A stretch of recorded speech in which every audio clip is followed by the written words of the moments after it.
Pues estimados amigos, amigas, muy buenos días, muy buenas tardes o muy buenas noches, dependerá de la hora en que ustedes vean este podcast. Yo soy Samael Hernández y esto es Conexión 21 y tengo como invitado nada más y nada menos que a mi amigo el doctor Emelio Betances. Emelio, buenas tardes, bienvenido, ¿cómo van las cosas? ¿Cómo estás? Buenas tardes. Bueno, muy agradecido por concederme la oportunidad nuevamente de platicar a un público mexicano que yo aprecio mucho porque viví en México. Mi familia es parte mexicana y me identifico bastante con el país por haber vivido mucho tiempo allá. No, gracias a ti, Emelio. Además, yo insistí mucho en que participaras en este podcast por todo esto que está sucediendo en los Estados Unidos, hombre, que pues yo creo que ni tú ni yo habíamos visto algo parecido y yo creo que hace muchísimos años que en los Estados Unidos no se había visto algo semejante. Digo, las cosas son dignas del escándalo, ¿no? De una crisis profunda que ojalá y tú nos puedas aproximar a los hechos y después un poco hablar de cómo es que esto sucede, ¿no? ¿Por qué no nos platicas de esto que acaba de suceder? Creo que tendrán nuestros amigos de Conexión 21 el privilegio de escuchar de primera mano de quien observa allá en los Estados Unidos, porque debo decir que Emilio está transmitiendo y acompañándonos desde los Estados Unidos y él se acaba de enterar de una noticia que, bueno, habrá que comentar con detalle. Se trata de un senador demócrata. ¿Me decías qué le sucedió, Emilio? Bueno, el senador Alex Padilla es el senador de más alto rango en el estado de Pensilvania, de California. Y él fue en un edificio federal donde se celebraba una conferencia de prensa y que esta conferencia de prensa la daba la secretaria de Interior, Kristi Noem. Y entonces él alega que él había estado tratando de comunicarse con la gente de la Secretaría de Seguridad Interior en Estados Unidos y que no había tenido respuesta. Entonces pensó que esa era una buena oportunidad al enterarse que allí había una conferencia de prensa de ir para hacer algunas preguntas. Entonces llegó al lugar donde era la sala de conferencia. Esto todo está en los medios digitales que fácilmente se puede ver. Él entra y entonces dice que quiere hacer una pregunta y ahí se acercan lo que parecían que eran guardianes de seguridad, probablemente eran del FBI, y él dice que eso te pregunto y lo agarran, lo detienen y él trata de soltarse. Entonces lo agarran más, se le acercan cinco hombres uniformados y lo sacan de la sala.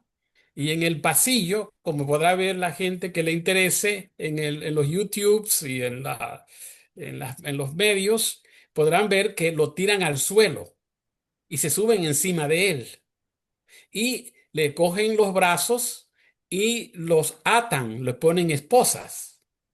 Ahí más o menos concluye el video, ¿no? Que fue lo que se ha estado presentando. Esto ocurrió hoy a mediodía aquí en Estados Unidos. Estamos 2 horas más adelantados que México, por lo menos aquí en Pensilvania, donde yo estoy. Bueno, el senador se lo llevaron, pero luego lo soltaron y él pudo dar una conferencia de prensa. Primero habló en español, primero habló en inglés, perdón, y luego repitió lo mismo en español.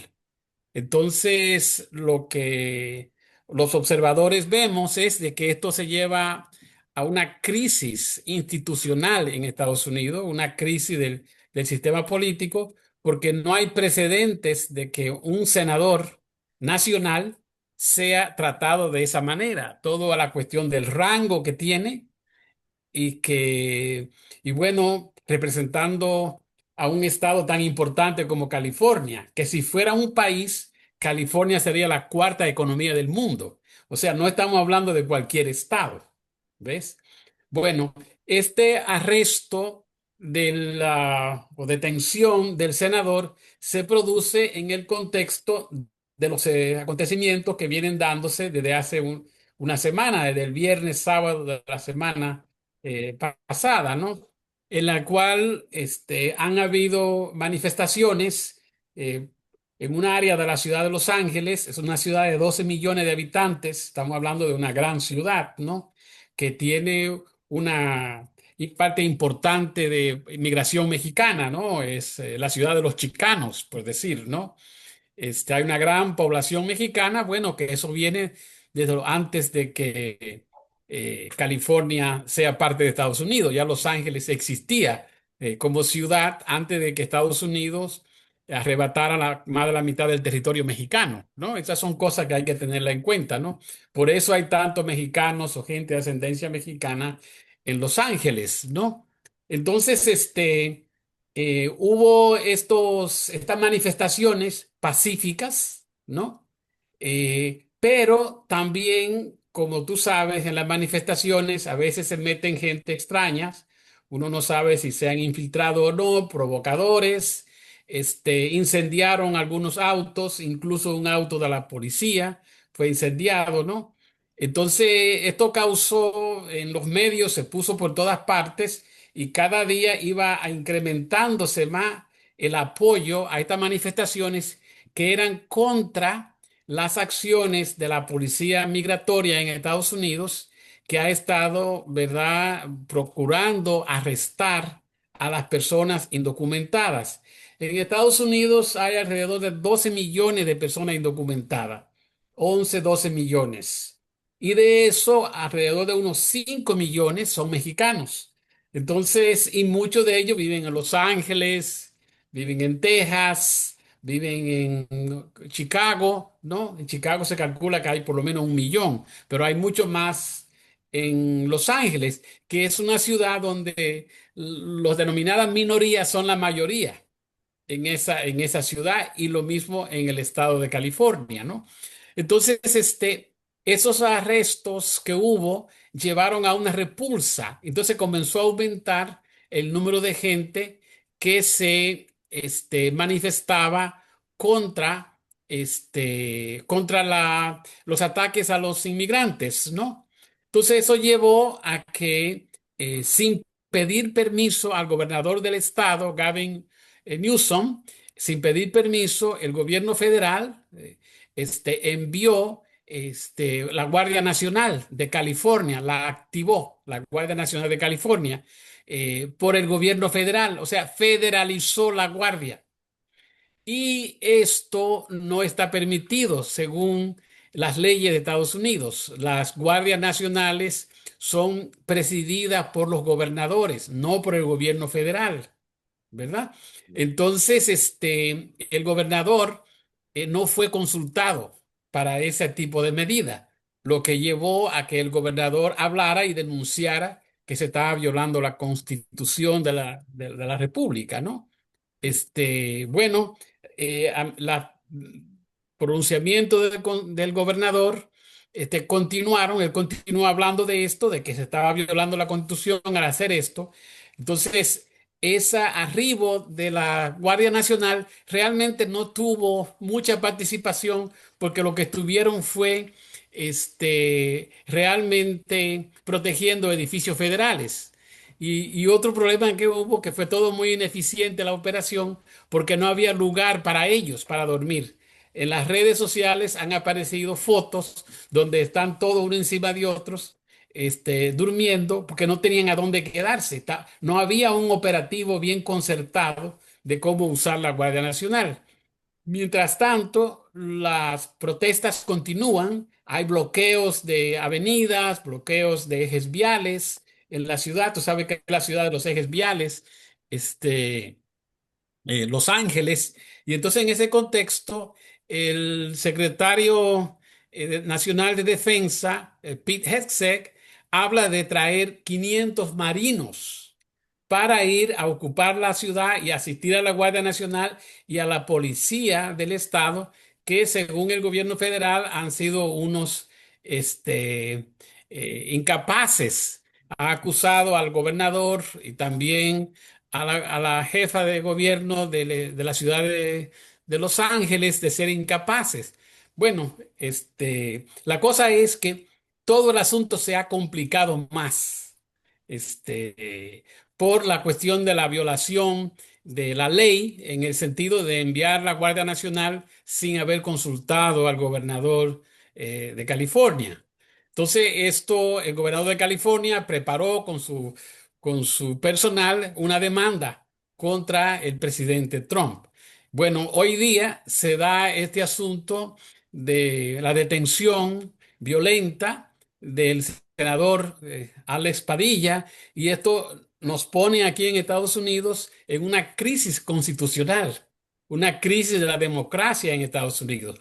Mira, peor aún, hoy en el Congreso de Estados Unidos hubo lo que se podría decir una especie de guerra entre demócratas y republicanos, con acusaciones. Por ejemplo, había un senador, Carvajal, que apellido Carvajal, fíjate en español, y estuvo confrontando al secretario de Defensa de Estados Unidos, a Pete Hegseth, y básicamente le dijo que él era una vergüenza para Estados Unidos y que él pedía su destitución por ser incapaz para llevar a cabo su función. Resulta que le sacó a relucir que en una comunicación que tuvo poco cuando entró a su trabajo, iba a haber una operación en Yemen de parte de la Fuerza de Estados Unidos, e invitó a un periodista de la revista The Atlantic para que el periodista asistiera a una reunión donde se iba a hablar de una misión secreta de las Fuerzas Armadas de Estados Unidos. Esto ha sido una cosa que ha sido un escándalo acá, ¿no? Entonces el senador Carvajal le sacó a relucir este asunto y, bueno, le hizo una serie de preguntas y que aquel no se la podía responder adecuadamente, y le dijo que él era una vergüenza y que él pedía que renunciara. Entonces, pero esto siguió extendiéndose en las discusiones en el Senado, perdón, en la Cámara Baja, y esas discusiones fueron bastante violentas, insultándose los unos a los otros. Bueno, al final cerraron y tú veías gritándose el uno al otro, que realmente ponían por el suelo la solemnidad de la Cámara de Diputados. Entonces, me pareció a mí que todo esto reflejaba una crisis. Y en medio de esto, de esta situación, sale el presidente diciendo que se iba a detener las detenciones en las fincas de California. Tú sabes que estas fincas son generalmente trabajadas por campesinos mexicanos que trabajan en Estados Unidos. Pues habían estado con helicópteros, con drones y todo buscando a los trabajadores. Bueno, obviamente que los dueños de la finca se quejaron, ¿verdad? Y el presidente hoy dijo que se iba a detener la detención y persecución de trabajadores mexicanos en la agricultura. Lo que ha pasado es que en Los Ángeles y otras partes del país, aquí hay una cadena que se llama Home Depot, ¿verdad? Que venden todo tipo de mercancías. Es como un supermercado, pero no de comida, sino de, eh, ¿cómo se dice? Enseres del hogar, por ejemplo, ¿no? Entonces, esto llevó a que allí se hacían los arrestos. También en restaurantes allá en Los Ángeles muy reconocidos, icónicos, pero donde los trabajadores, los que cocinan la comida, son mexicanos. Entonces iban por estas personas. Entonces la gente, los comensales se comenzaron a oponer a eso e hicieron barrera para impedir, ¿verdad?, que fueran a detener a estas personas la policía migratoria, que es diferente a la policía del condado de Los Ángeles. Tú sabes, la policía migratoria es una policía federal. ¿Tú ves? Entonces, esto es lo que ha llevado a una situación muy convulsa, en Los Ángeles. Bueno, el senador Alex Padilla eh, básicamente convocó a la gente a que el sábado salgan a protestar pacíficamente. ¿Ves? Tú sabes que el sábado también va a ocurrir otro evento que es el cumpleaños del señor Donald Trump y coincide con que es el día de la fundación del ejército de Estados Unidos. Entonces, por primera vez que yo sepa, en Washington se va a hacer un desfile militar, ¿verdad? Que se calcula saldrá en 134 o más millones de dólares para hacer este desfile, por todos los aviones, los soldados, habrán más de 6.000 soldados que van a desfilar, todo el aparato. Entonces, bueno, Donald Trump dijo que el que se atreva a protestar en Washington lo van a arrestar y van a usar la fuerza para hacerlo. He oído que una organización de estas que promueven las protestas, que se llama Indivisible, están convocando a la gente que vayan a la ciudad de Filadelfia en vez de ir a Washington. Pero muy seguro, tú sabes que siempre aparecen grupos que van a hacer probablemente manifestaciones en Washington. De pronto, el senador Alex Padilla ha convocado a que a que la gente salga a manifestarse pacíficamente, como lo hicieron inicialmente allá en la ciudad de Los Ángeles. Pues si no es porque lo vemos en la prensa y porque tú nos lo estás diciendo, uno no lo puede creer, ¿no? Todo lo que está pasando allá en los Estados Unidos. Es verdaderamente increíble. Solo quiero recordarles a nuestros amigos que nos ven o que nos escuchan en este podcast, que estoy platicando con el doctor Emilio Betances. Él es doctor en sociología y además profesor investigador de el Gettysburg College allá en los Estados Unidos, y nos está platicando de esto que está sucediendo en Los Ángeles, y en particular de lo que pues fue aparentemente un arresto, porque según nos dijiste, no está en la cárcel, no se le detuvo, pero sí se le agredió, se le pusieron esposas, Se le tiró al suelo. lo sacaron, lo tiraron al suelo y lo sacaron. Bueno, es increíble. Los senadores en Estados Unidos, como en muchas partes del mundo, pues tienen fuero constitucional, es decir, no se les puede detener, no se les puede violentar en su investidura, pero esto ha llegado al grado de que quienes ordenaron que se le tratara así a un senador de los Estados Unidos, un senador demócrata, pues están dispuestos a violentar, como tú dices, el orden constitucional, porque no es, Bueno, al llevar la guardia al federalizar la guardia de California sin permiso, sin consultar al gobernador, ya es una violación constitucional. sí, pero Y son, igualmente a un senador, detenerlo quiero así. marcar los niveles, porque el nivel, digamos, de la Unión Norteamericana, el poder federal, en este caso el gobierno del señor Donald Trump, se confronta con un gobernador porque sin haber el gobernador solicitado la intervención de la Guardia Nacional o el ejército en general, el presidente de la República envía o activa a la Guardia Civil para que detenga a los inmigrantes, porque, esa sería la razón, el gobierno estatal no actúa en consecuencia del acuerdo presidencial o de la orden ejecutiva presidencial, ¿no? Ese es el, digamos, el contexto en términos generales, pero es un conflicto, es una situación legal entre un estado y el gobierno federal. Claro, claro. Cuando agreden a un senador, es un conflicto entre un poder federal, que es el poder ejecutivo, es decir, el Congreso de los Estados Unidos, porque serían muy tontos los senadores si dejan que esto pase sin decir nada, porque entonces ningún senador está fuera de peligro, ¿no? Entonces es un conflicto entre la Cámara, es decir, el Congreso y el Poder Ejecutivo en los Estados Unidos, que son dos niveles digamos, de conflicto o acciones antiinstitucionales, anticonstitucionales que está provocando el gobierno de este señor Donald Trump. Primero con el estado de California y ahora con el poder legislativo en Estados Unidos. Entonces son dos frentes, además de los otros muchos que tiene, ¿no? Porque también está en conflicto con el Poder Judicial, ¿no? Entonces tiene varios frentes abiertos y esto,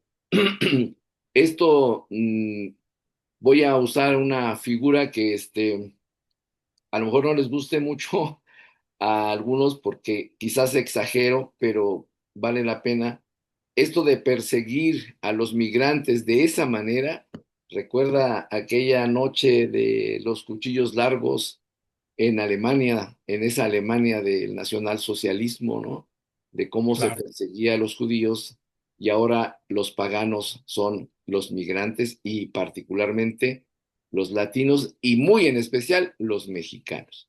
Entonces es una situación muy delicada porque de aquí a que la propia población blanca, digamos, la población que todavía apoya al presidente Donald Trump, salga por, por cuenta propia a detener o a agredir a los migrantes, creo que es bastante posible, dadas las circunstancias. Y luego otra cosa que también preocupa y llama la atención es que el señor Donald Trump, cuando se confronta con el Poder Judicial, con el Poder Legislativo y con uno de los gobernadores de un estado que es económicamente muy fuerte, o sea, lo que está diciendo es que no le importa el orden establecido, que él va a imponer su orden y eso se llama dictadura.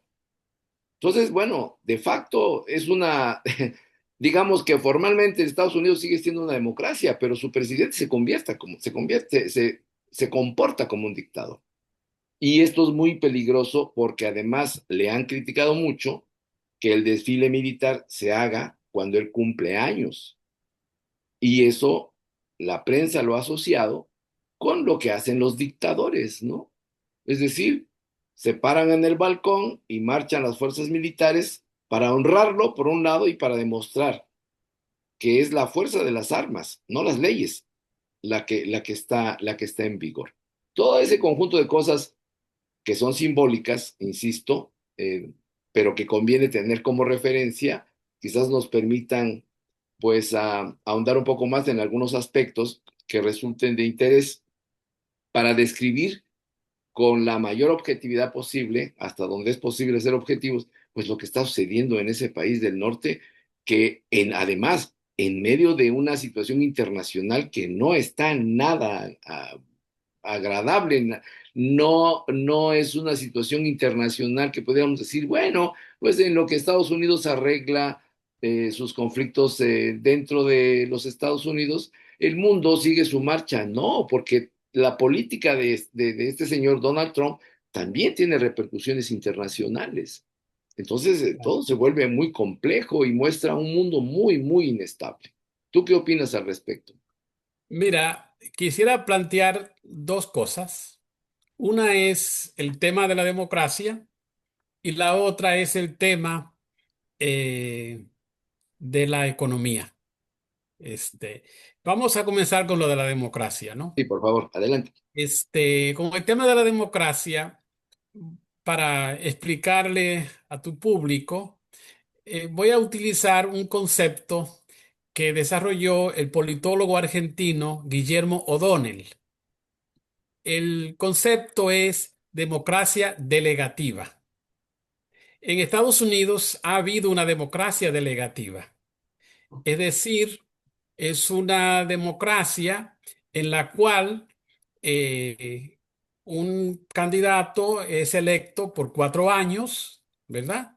Y cuando llega al poder, hace lo que le da la gana, en el sentido de que tú haces una serie de propuestas para conseguir el favor de los votantes, pero cuando tú llegas al poder te das cuenta que una cosa es lo que prometiste como candidato y otra es lo que tú puedes hacer como presidente de la República. Hay limitaciones a lo que puede hacer un presidente.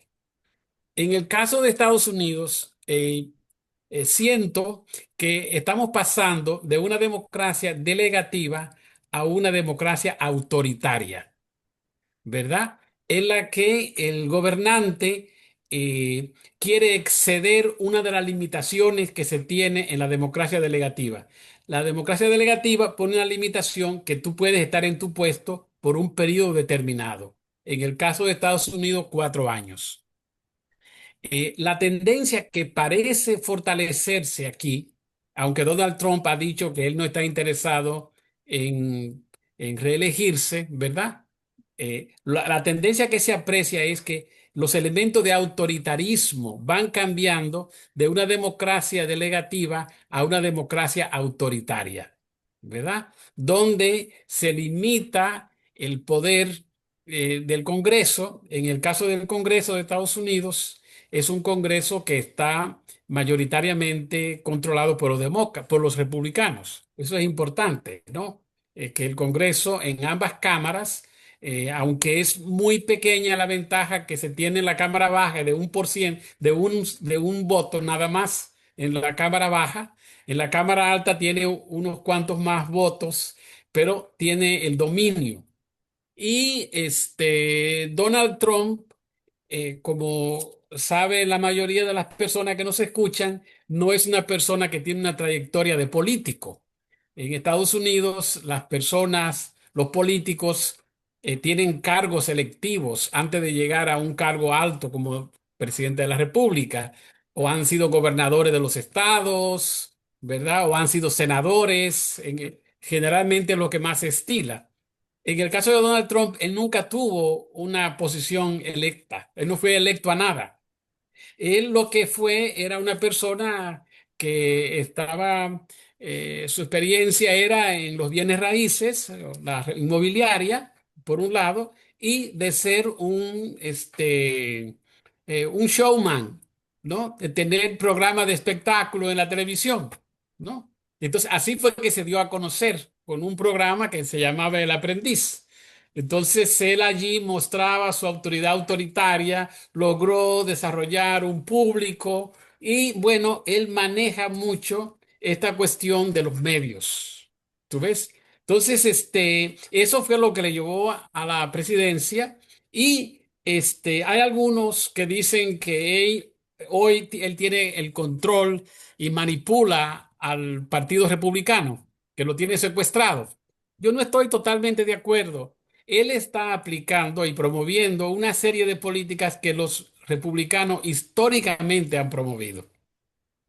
Una, por ejemplo, que los estados tengan más autonomía vis a vis el gobierno federal. Entonces, llama mucho la atención que en este caso que estamos conversando se estén violentando los derechos del estado de California cuando los republicanos históricamente han defendido que las grandes políticas se deleguen a los estados que tienen la autonomía y que el gobierno federal se salga de esa responsabilidad. ¿Te das cuenta? Encontramos que él contradice la tradición del Partido Republicano, por un lado, ¿verdad? Y por otro lado, le promete a los republicanos llevar a cabo la aplicación de una serie de políticas que ellos siempre han querido llevar a cabo. Y por eso es que le apoyan dentro del Partido Republicano. Tendremos que ver en los días que vienen cómo se van a comportar, porque ya hay senadores republicanos como Lindsey Graham, que ha estado criticando a la administración de Donald Trump y particularmente a Pete Hegseth, que es el secretario de Defensa. Entonces, estos acontecimientos que están pasando pueda que reduzcan el poder que tiene Donald Trump dentro del Congreso, particularmente ahora que se ha violentado los derechos de un senador, o sea, arrestándolo, maltratándolo, ¿no? Pero la cosa que luce, no sabemos con certeza, pero luce que estamos haciendo la transición de una democracia autoritaria a posiblemente que sea dictatorial. Pero para que eso ocurra, tiene que pasar muchas cosas.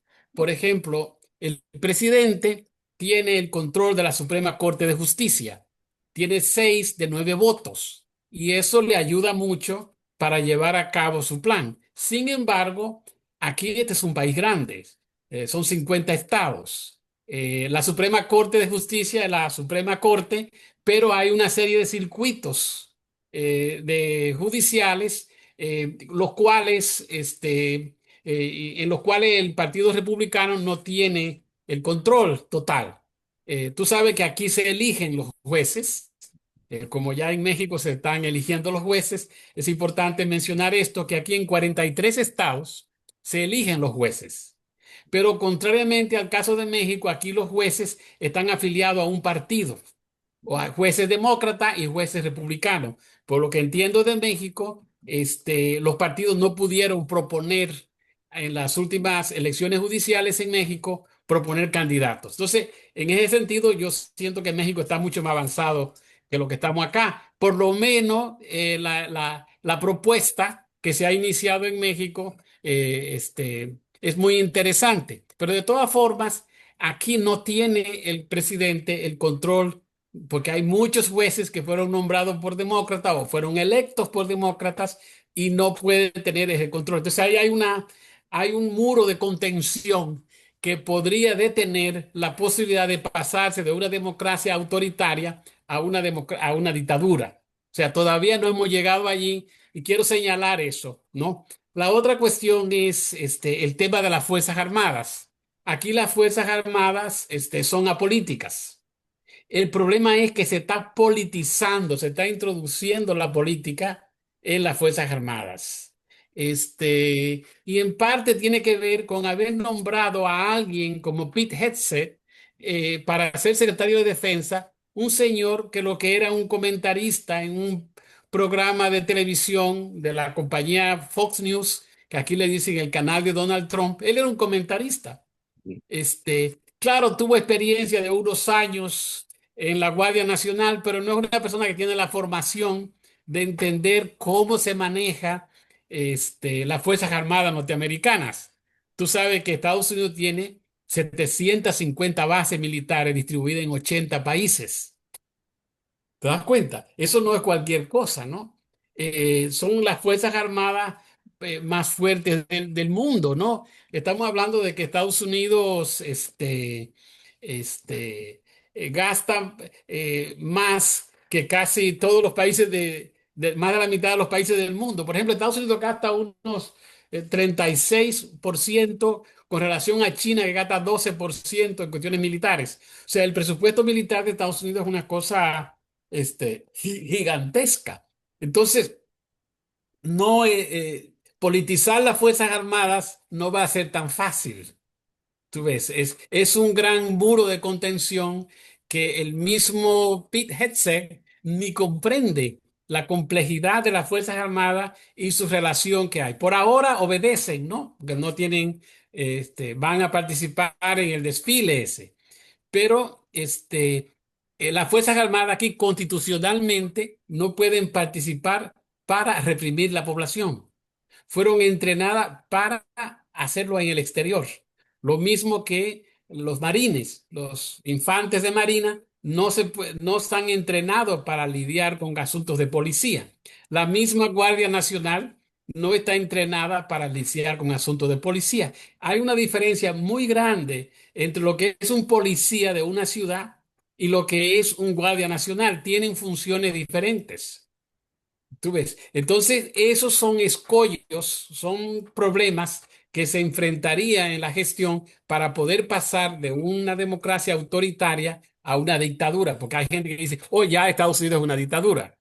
Todavía, viéndolo pues, con cuidado, ¿verdad? No podemos decir que es una dictadura, porque el mismo presidente, si sigue como va, podría encontrarse con el hecho de que se le lleve a la justicia y por violador de la ley. ¿Tú ves? Entonces, aquí hay, en la mentalidad de la gente, hay esa creencia en las leyes. Entonces, cuando vean tan abiertamente la violación de las leyes, por ejemplo, el arresto de este senador y básicamente tirarlo al suelo, pues van a decir, ¿y qué somos nosotros? ¿Somos que una república bananera? Lo estamos comparando con un país de Centroamérica o de África. O sea, es un choque. Habrá que ver mañana Ya hoy en la televisión, los youtubers están hablando mucho de esto, pero que habrá que ver mañana la gran prensa que va a decir. Entonces, ahí hay esos problemas. Eso es el primer tema que quería ver. El siguiente tema es que algo que no se ha tratado en la prensa son algunos cambios que se han producido en las últimas semanas, desde que llegó Donald Trump. Por ejemplo, Estados Unidos históricamente ha sido el país donde tuve gente dispuesto, estados extranjeros dispuestos a comprar la deuda de Estados Unidos. Bueno, China ha bajado de interesarse en comprar deuda a Estados Unidos.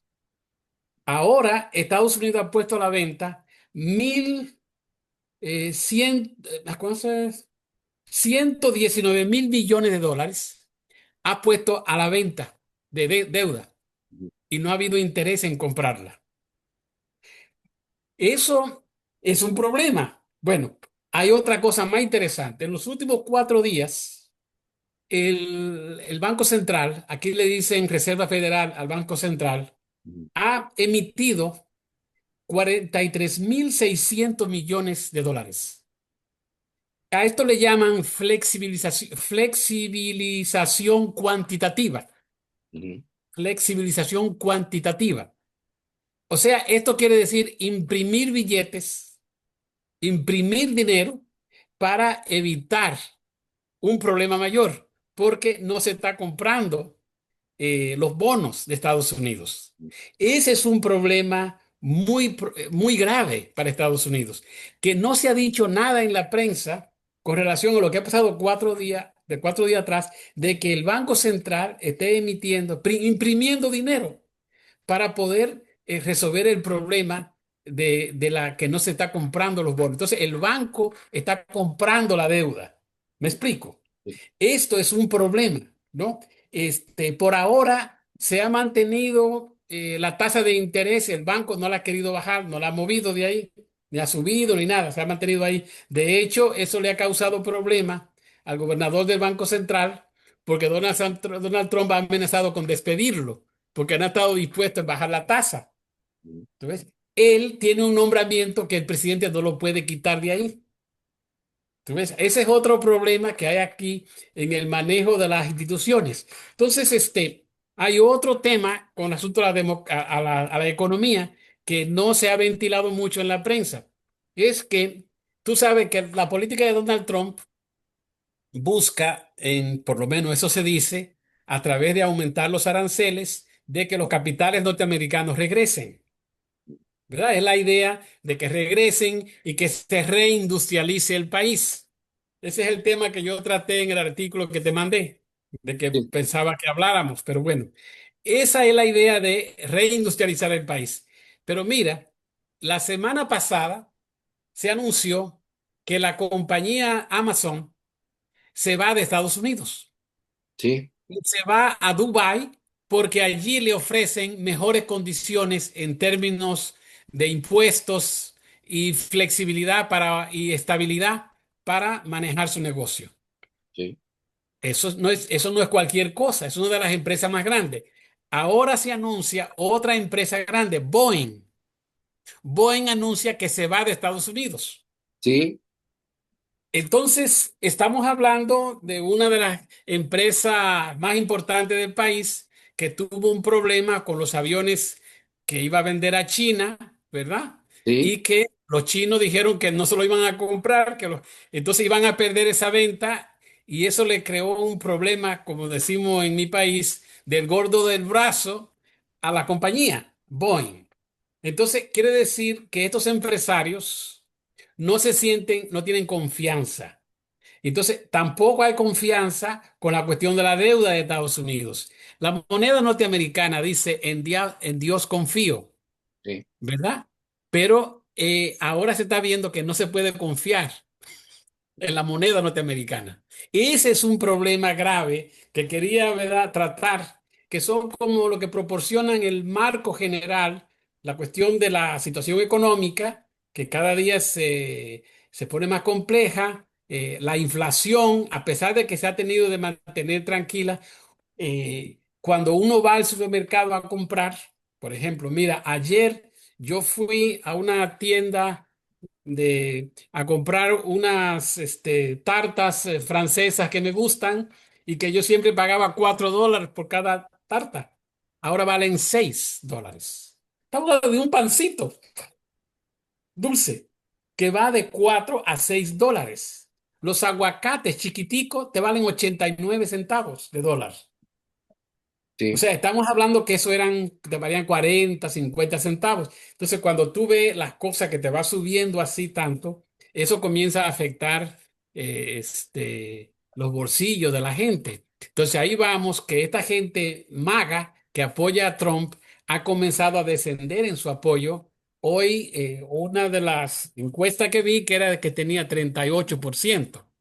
O sea, para un gobierno que apenas está 4 meses en el poder, 4, no, ya son más de 4, ya estamos 6, vamos para 7 meses, ¿no? Que Ujú. está en el poder y que su popularidad vaya bajando significativamente, eso trae problemas. Y por ahora no son predecibles, pero es probable que la forma que se ha estado manejando la cuestión de las protestas en Los Ángeles, el trato al gobernador de California y hoy la detención violenta de un senador, que eso le eche leña al fuego, que las protestas del sábado se convierten en protesta por defensa de la Constitución. Sí, sí, sí, sí, efectivamente. Ese es el riesgo. Cuando tú decías, bueno, al parecer Estados Unidos está pasando de una democracia delegativa a una democracia autoritaria, Autoritaria.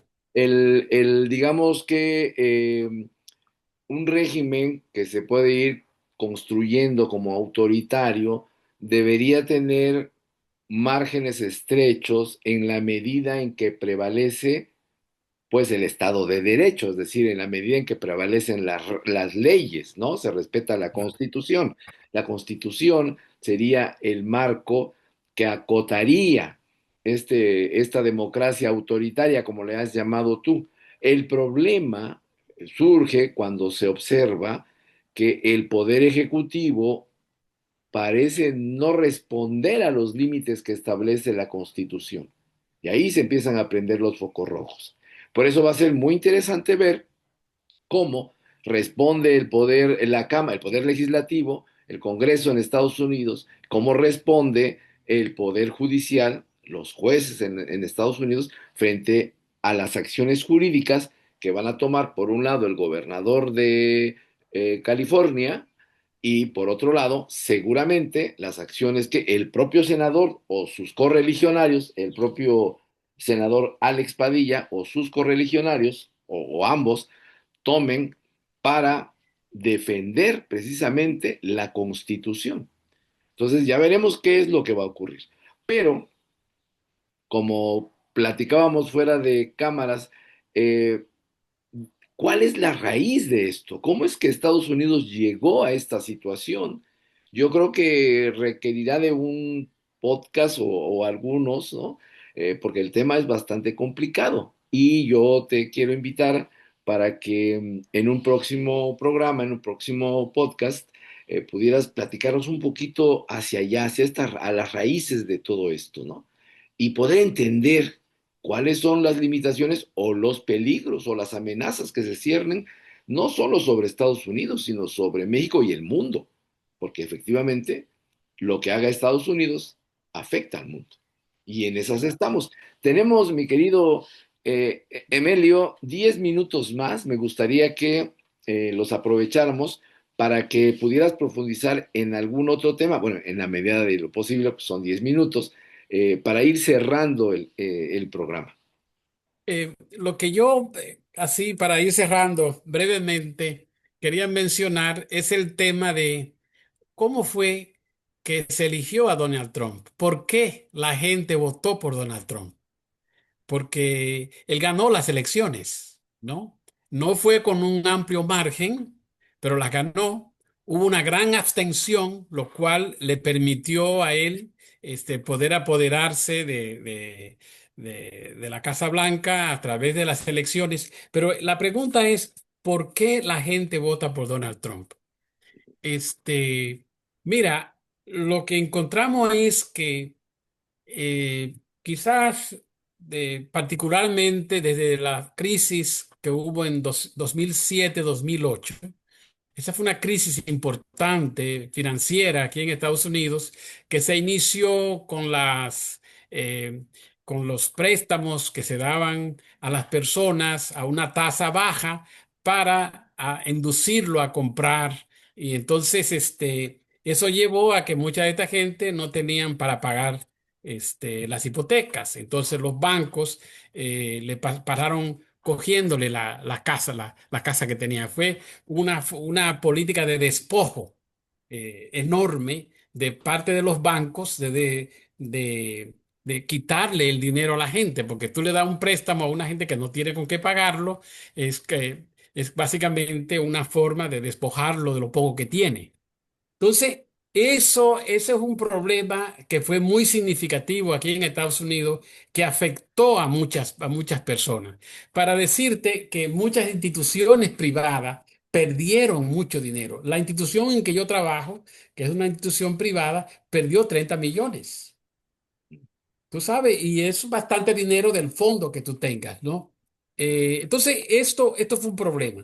La otra cuestión que yo creo muy importante que se aceleró en esa crisis de 2007-2008 tiene que ver con la precarización de la vida de la gente.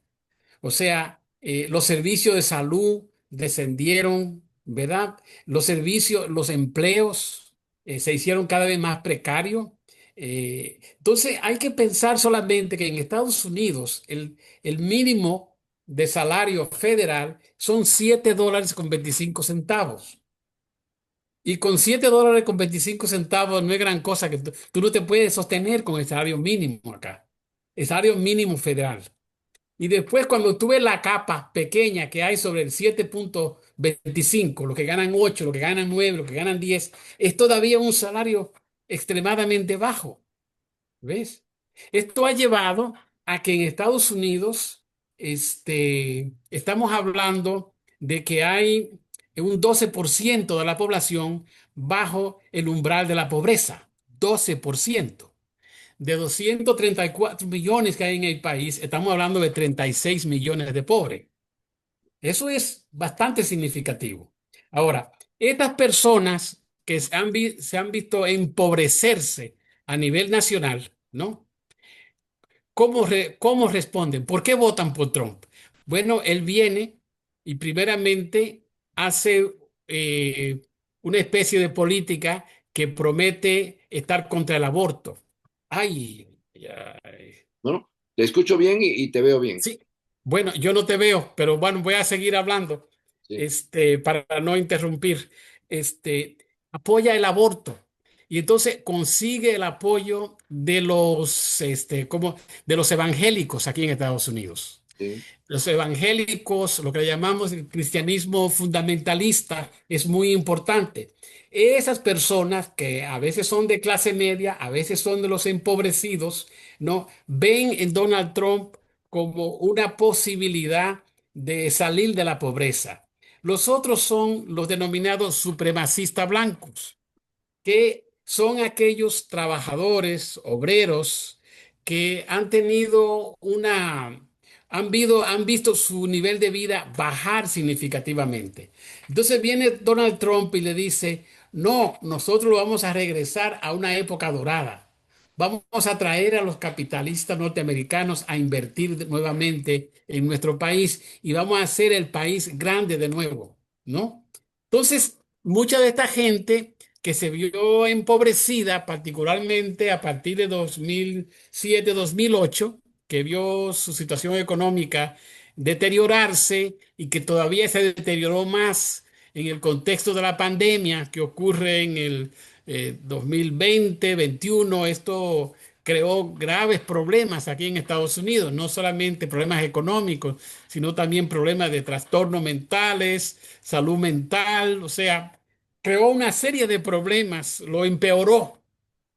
Entonces viene Donald Trump con este discurso, un hombre que es especialista en la idea del espectáculo y ha logrado tener, ¿verdad? Despertar el interés en esta gente que él le está haciendo promesa de que vamos a regresar a una época dorada. ¿Tú ves?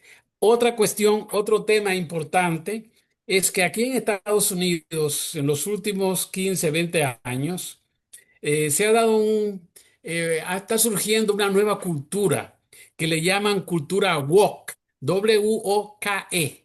La cultura woke es la que es permisiva con personas de orientaciones sexuales diferentes, aceptación de los homosexuales, aceptación de mujeres lesbianas, aceptación de gente que es trans, que se define no estar ni en una cosa ni en la otra. O sea, esto ha desafiado la cultura judeocristiana norteamericana. Y esto ha tocado mucho a los evangélicos y a los cristianos fundamentalistas. Entonces, Trump se ha puesto contra esa política de esa cultura que le llaman woke. Más bien, estamos hablando de una cultura en que respeta la diversidad, respeta la igualdad de derechos y respeta la inclusión. Esos tres elementos son fundamentales en la cultura norteamericana que ha surgido. Donald Trump ha venido oponiéndose a eso. Entonces, estos sectores conservadores de la sociedad norteamericana votan por Trump porque él promete ponerle fin a eso. Uno de sus decretos ha sido que en este país solamente hay hombres y mujeres, que no hay nada en el intermedio. No se reconoce a homosexuales, no se reconoce a lesbianas. Entonces, en las universidades norteamericanas, que es donde esa cultura se ha desarrollado más, es donde Donald Trump ha tenido esta esta agresividad que se ha expresado en las grandes universidades, particularmente con Harvard. Finalmente han llegado a algunos acuerdos, pero ese tipo de actitud es lo que ha llevado a que haya un apoyo generalizado a Donald Trump. Pues No sé si me ves. sí, sí, sí te veo. Quizás desactivaste tu cámara. Bueno, sigamos hablando y ya Bien. veremos. Bien, pues se nos acabó el tiempo, lamentablemente, Emilio. Yo Ah, quisiera pedirte que pudiéramos hacer otro podcast, tan luego tuvieras tiempo, para ujú. profundizar estos temas que acabas de esbozar ahora, ¿no? Y poder entender un poco mejor qué es lo que está pasando allá y qué es lo que podría suceder en esas circunstancias. Entonces, a nuestros amigos les quiero decir que estuvimos platicando sobre lo que hoy sucede en Estados Unidos, en el caso del estado de California y particularmente en la ciudad de Los Ángeles, y que el doctor Emilio Betances es doctor en sociología, profesor investigador de la Gettysburg College de allá en Estados Unidos, y que aceptó amablemente nuestra invitación. Y quiero reiterar, Emilio, que estás también invitado para que podamos tratar este tema, porque creo que los mexicanos estamos obligados a voltear a ver a los Estados Unidos, porque también corremos ciertos riesgos y a lo mejor después hablamos de eso, de la relación México-Estados Unidos y cómo pintan las cosas. Quiero agradecerte nuevamente, recordarles a nuestros compañeros que esto es Conexión 21. ¿Con qué te despides, estimado Emilio? Bueno, nada, con nuevamente darte las gracias por haberme ofrecido la oportunidad para conversar con tu auditorio, expresarle mis puntos de vista, que quizás no sean tan radicales, pero lo que yo quiero es que proporcionar ideas para que la gente pueda entender algún aspecto de la realidad. En vez de persuadirlo a que acepten mi punto de vista, les quiero ofrecer un marco teórico, información para que la gente pueda ellos hacer sus propios análisis. Pues te lo agradecemos de todo corazón. Bien, pues amigos, esto fue Conexión 21. Yo soy Samael Hernández y los espero en nuestro próximo podcast. Muchas, pero muchas gracias. Hasta entonces.